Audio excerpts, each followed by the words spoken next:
अजित पवार विमान अपघात प्रकरणामध्ये डीजीसीए आणि व्हीएसआर कंपनी विरोधात एफआयआर दाखल करून घेण्यास मरीन लाईन्स पोलिसांनी नकार दिला। मरीन लाईन्स पोलिसांवर कुणाचा दबाव आहे असा सवाल आमदार रोहित पवारांनी केला। तर उद्या बारामती पोलिसांमध्ये जाणार असल्याचं म्हणत तिथे गुन्हा दाखल न केल्यास कोर्टात जाण्याचा इशारा देखील रोहित पवारांनी दिला आहे। तुम्ही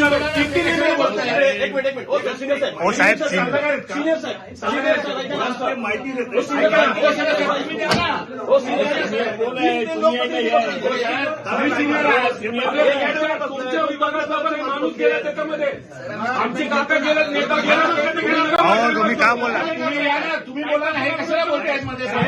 एक मोठा अधिकारी ॲडिशनल डीसीपी इथं आले आणि त्यांनी तिथं येऊन सांगितलं नाही एफआयआर होणार नाही। मग आम्ही विचारलं का नाही होणार, मग त्यांनी थोडंसं सांगितलं तो आमचा अधिकार म्हणजे पोलिसांचा अधिकार। आणि मग म्हणलं की अहो या पुस्तकामध्ये जे काही दिलंय जे ऍक्ट आहे, एक वकील सांगतायत की कॉग्निजेबल ऑफेन्स असेल तर एफआयआर आपल्याला घेता येते। त्यांनी तिथं सांगितलं तुम्हाला करायचं करा, आम्ही एफआयआर करून घेऊ शकत नाही आणि हे तुम्हाला ज्याला सांगायचंय तुम्ही त्याला सांगा, तुम्हाला जिथं जायचं तिथं जा, जी कारवाई करायची तुम्ही करा, पण आम्ही ही एफआयआर नोंद करू शकत नाही। मग दुर्दैव असं या देशातला नागरिक म्हणून आमचा जो अधिकार आहे तोच आम्हाला वापरून दिला जात नाही। मग कोणाचा असा फोन आला या मोठ्या डीसीपीला की ज्याच्यामुळे ते एफआयआर करून देत नाहीत। आता याच्यामध्ये हा आमचा अधिकार आहे, त्याच्याच बरोबर एफआयआर करायला घेतली होती, मग ती कॅन्सल केली। आणि मग अशा पद्धतीने दबाव आणून तुम्ही म्हणत असाल एफआयआर होऊ शकत नाही, तर तुम्ही कुठल्याही वकिलाला विचार, एफआयआर 100% तिथं होऊ शकते। कुठल्याही सामान्य व्यक्तीचा एफआयआर होऊ शकतो, पण मग आम्ही विचारतो आमचेही आमदार इथं असणारे दादांची आमदार महाराष्ट्र विचारत आहे अजितदादांच्या बाबतीत असा वेगळा न्याय का?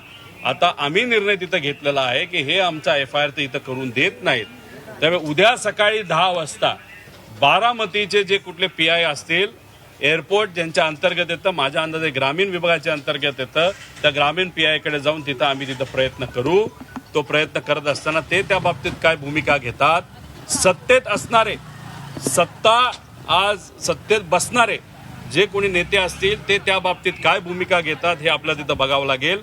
त्याच्याचबरोबर सत्तेत असणारे त्यांचे जे मित्र आहेत ते मित्र सुद्धा त्या बाबतीत काय करतात, जे दुसऱ्या पक्षाचे ते सुद्धा तिथं आपल्याला बघावं लागेल।